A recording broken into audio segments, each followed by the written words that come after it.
Ini satu contoh saja. Oke. Masjid kami dibakar Astagfirullah. oleh sesama muslim yang mengaku aswaja atau Aswaja. tradisional.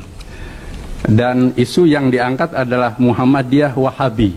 Astagfirullah. Muhammadiyah bukan Wahabi, teman-teman. Bukan. Ini dilakukan, teman-teman, oleh sekelompok orang yang paling mengaku aswaja. Jadi, sebuah masjid di Aceh, teman-teman, dibakar oleh sekelompok orang ini. Sekelompok orang yang paling mengaku aswaja. Muhammadiyah bukan Wahabi, teman-teman. Bukan. Padahal Muhammadiyah bukan Wahabi. Bukan.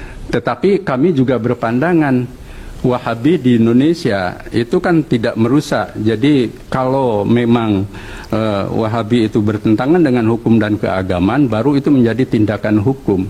Ini juga harus kita luruskan, teman-teman. Wahabi di Indonesia, seperti yang beliau katakan ini, biasanya, teman-teman, itu tertuju kepada Salafi. Orang-orang Salafi dijuluki Wahabi. Muhammadiyah bukan Wahabi. Salafi juga bukan Wahabi. Wahabi ini adalah julukan yang dilontarkan oleh orang-orang Syiah dan oleh orang-orang yang paling mengaku aswaja tadi, yang membakar Masjid Muhammadiyah di Aceh tadi, teman-teman. Perbedaan paham biasa.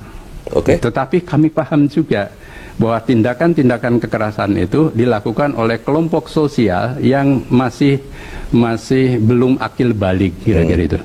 Nah, disitulah yang dewasa harus paham. Oke. Nah, dengan contoh ini maka membangun pusat-pusat keunggulan menjadi sangat penting. Bismillahirrahmanirrahim. Assalamualaikum warahmatullahi wabarakatuh. Jadi inilah, teman-teman, salah satu contoh bahaya isu Wahabi yang dilontarkan oleh orang-orang Syiah, teman-teman. Dan sekarang diikuti oleh orang-orang yang paling mengaku aswaja. Ustadz-ustadz dari kalangan aswaja sering melontarkan tuduhan Wahabi, Wahabi, Wahabi. Dasar pemecah belah, Wahabi, Anteksi.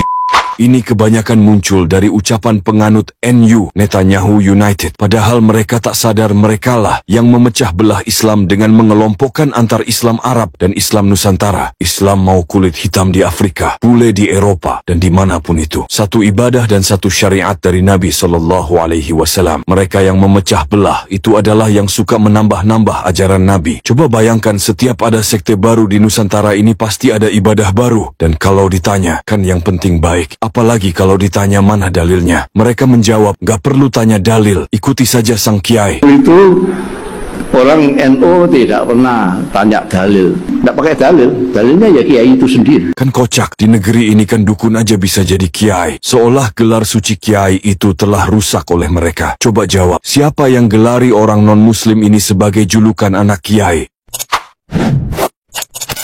Wahabi kepada kelompok orang yang anti TBC, anti tahayul, anti bid'ah, anti kurafat, dan salah satunya adalah Muhammadiyah.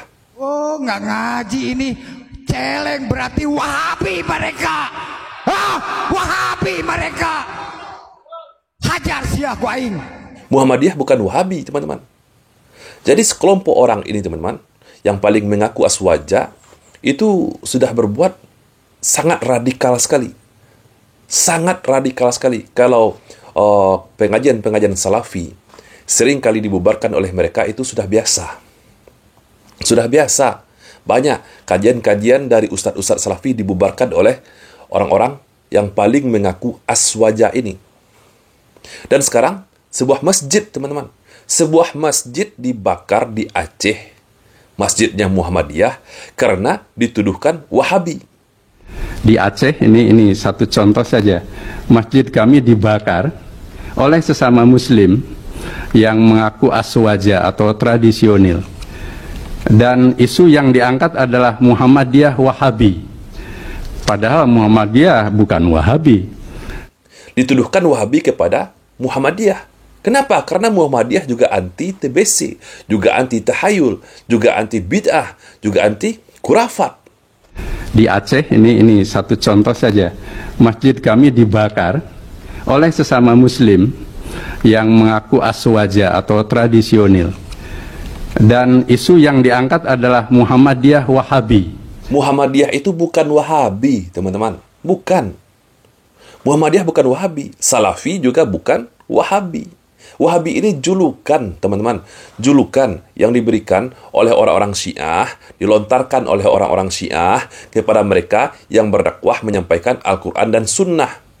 Kepada mereka yang anti tahayul, anti bid'ah, dan anti kurafat. Diberi julukan Wahabi. Musuh kita yang nyata adalah Yahudi, Zionis Israel. Musuh kita yang nyata adalah orang Islam yang di bawah payung PBB dengan Amerikanya. Musuh kita yang nyata dari hari Syiah yang dipimpin oleh Iran di seluruh dunia. Ini musuh kita yang nyata. Jelas siapa di hadapan kita. Tetapi umat Islam dibentur-benturkan dengan isu-isu yang mereka yang buat kafir buat, termasuk Syiah yang buat, semacam Wahabi segala macamnya. La haula wala quwwata illa billah. Apa ciri-ciri Wahabi? Kalau laki-lakinya berjenggot, pakai celana cengkrang, solatnya berjemaah di masjid 5 waktu, safnya rapat, tidak maulidan, tidak melakukan tahayul, tidak melakukan bid'ah, tidak kurafat, tidak suka dengan kisah-kisah kurafat, anti kepada kisah-kisah kurafat. Bapak dan ibu-ibu, saya punya tesis, saya punya teori bahwa ini adalah usaha salafiyin, wahabiyin, bukan usaha Ahlussunnah wal Jamaah. Salafiyin yang ingin memecah belah antara NU dengan Syiah. Salafiyah yang ingin memecah belah antara ulama-ulama sunnah dengan Syiah. Maulud bid'ah, orang Syiah yang pertama yang membawa maulud yang dipakai oleh Ahlussunnah wal Jamaah. Hall, orang Syiah yang pertama membawa hall dan dilanjutkan oleh NU. Tabarruk, berkah, ziarah kubur, tawassul, solawatan rami-rami adalah semuanya tradisi Syiah yang juga dilakukan oleh Ahlussunnah wal Jamaah. Saya tidak ada perbedaan dengan kiai-kiai. Mereka tawassul, mereka tabarruk, mereka kunut, mereka macam-macam. Saya sama dengan dia, tapi saya Syiah, dia Ahlussunnah wal Jamaah, saya bersaudara dengannya. Tetapi kemudian salafiyah yang mengatakan bahwa ini bid'ah, lalu diadu antara Ahlussunnah dan Syiah. Kalau tidak mau dituduh Wahabi, teman-teman, gampang saja sebetulnya. Gampang saja, ikuti saja mereka. Bertabaruk kepada kuburan, berdoa kepada kuburan. Lakukan saja apa yang mereka lakukan. Maulidan, tahlilan, acara memperingati hari kematian setiap tahunnya, acara haul, seperti acara haulnya Abah Gurus Kumpul, itu akan mustahil. Mustahil akan disebut sebagai Wahabi. Mustahil. Maulidan, tahlilan, solawatan rame-rame, joget di acara salawatan, joget di acara pengajian umum, undang biduan, undang artis dangdut, itu tidak akan disebut sebagai Wahabi.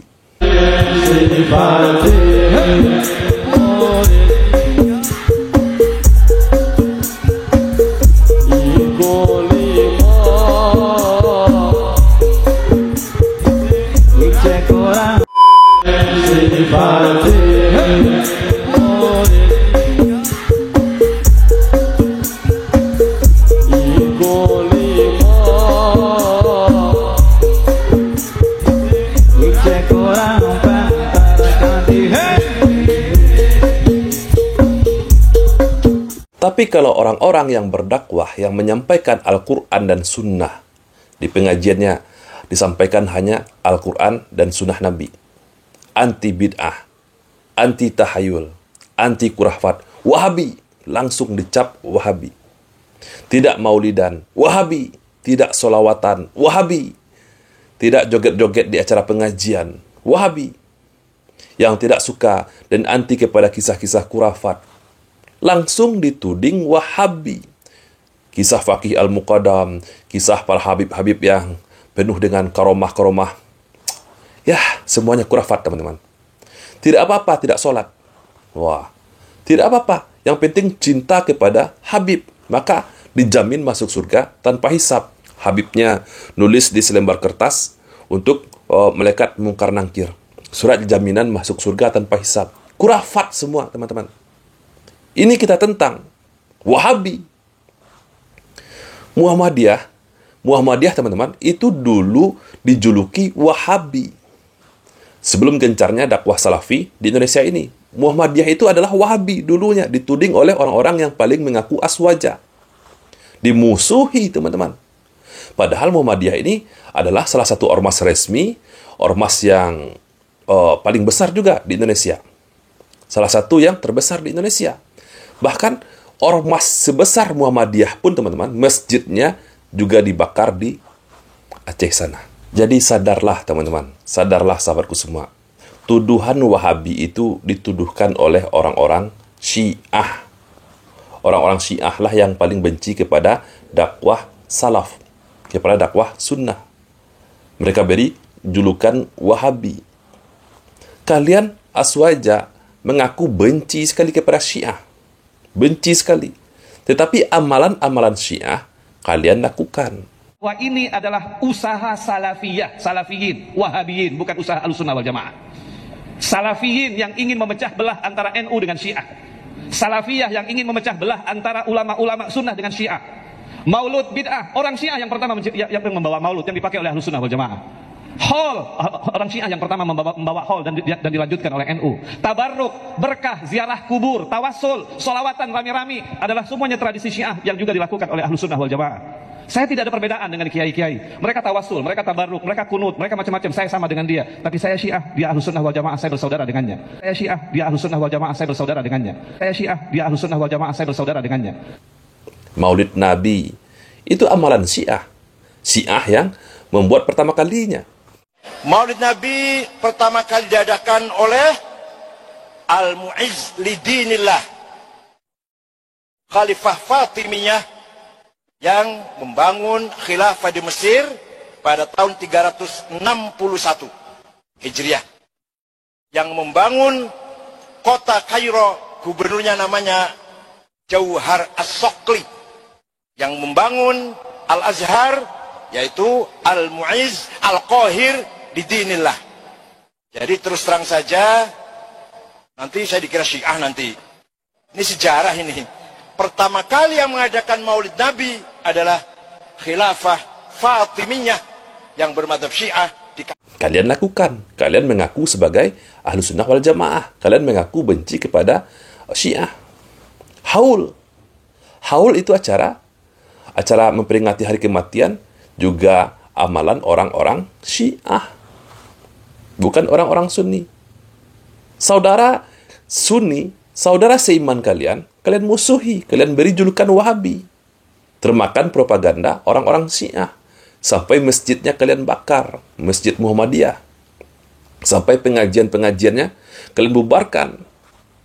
Berapa banyak pengajian-pengajian ustadz-ustadz salafi yang kalian bubarkan. Kalian mengaku paling benci kepada Syiah. Tetapi sesama Sunni kalian, na'udzubillah. Oke lah sahabatku semua. Semoga video ini bermanfaat untuk kita semua. Semoga kita semua tetap istiqomah di jalan sunnah ini, di dalam manhaj yang mulia ini. Saya Reski Masyaputra. Barakallahu fikum. Assalamualaikum warahmatullahi wabarakatuh.